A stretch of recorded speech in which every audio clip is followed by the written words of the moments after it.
For the Tet Offensive, North Vietnamese leaders had decided to rely on Vietcong guerrillas for most of the fighting, rather than the regular army.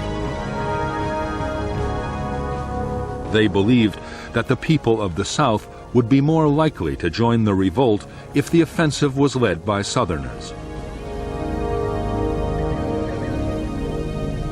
It would also reassure the NLF leadership inside the South, who had a real fear that their role in the war would be taken over by Hanoi.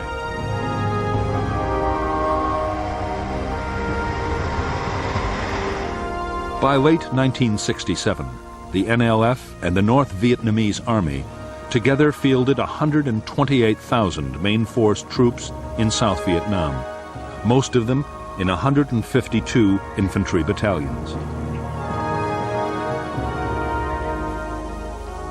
There were also hundreds of thousands of regional and local guerrillas, male and female, who would play a major part in the Tet Offensive.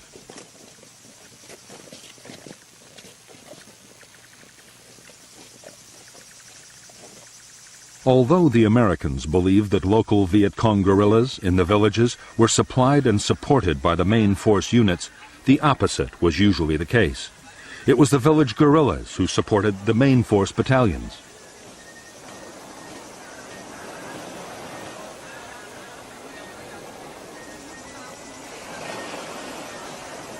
They collected rice taxes from the local farmers, built up supplies, and provided scouts and screening forces for the big units.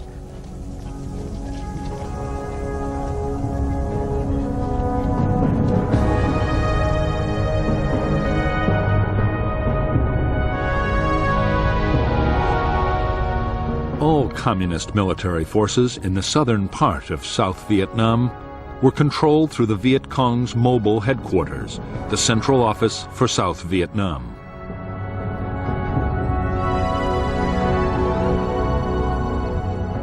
Operations further north were commanded from a North Vietnamese Army headquarters inside the demilitarized zone.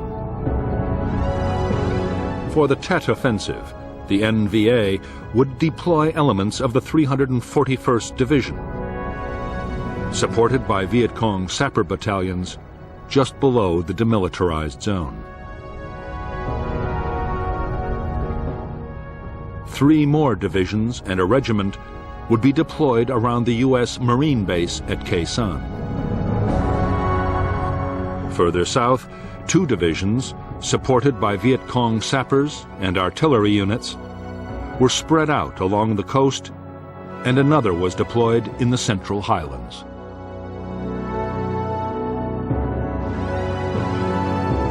The Viet Cong fielded 3 formations of divisional strength, all within 75 miles of Saigon. Countrywide, they also had 30 independent main force battalions and more than 60 regional and local battalions. Altogether, the equivalent of 10 divisions.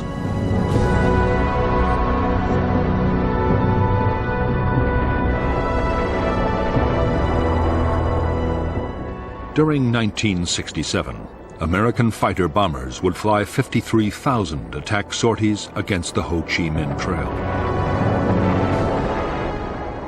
Their aim was to cut off the flow of forces and weapons from the north to the southern guerrillas. In spite of the massive scale of the bombing campaign, it was having little real impact on the Viet Cong's build-up for the Tet Offensive. The area the bombers had to cover was vast, and the Viet Cong were experts at camouflage. In the month of July 1967, 480 trucks made the long and arduous journey from North Vietnam to the south. By the end of the year, traffic would soar to 3,000 trucks a month. In fact, on the eve of the offensive, many Viet Cong and North Vietnamese Army units would have a surplus of modern weapons and equipment.